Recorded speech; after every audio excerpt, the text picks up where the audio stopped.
ভাই সামনে মোবাইল ভাই এই যে ভাই আর অ্যাওয়ার্ড আসলে পেতে ভালো লাগে কেন ভাব because rest of the year award এত মোটিভেটেড করে ভালো ভালো কাজ করার জন্য অ্যান্ড ভালো কন্টেন্টের জন্য যখন আসলে রেকগনাইজেশন পাওয়া যায় তখন আসলে এটাই আসলে আমাদের আর্টিস্ট হিসেবে সার্থকতা। সো তোমাদের গল্প একটা স্পেশাল প্রজেক্ট, মানুষের অনেক ভালোবাসা পেয়েছে অ্যান্ড আমার এই গল্পের প্রথম প্রাপ্য অ্যাওয়ার্ড হিসেবে।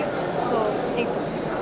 পারিবারিক এটা প্রমাণ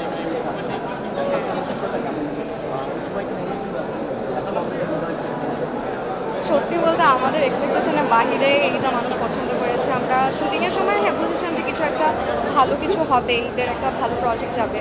আর এত এত ট্যালেন্টেড আর্টিস্ট ছিল, সো এখানে একটু ভয়ও ছিল যে তাদের সাথে আসলে তাল মিলিয়ে কতটুকু অ্যাক্টিং করতে পারবো।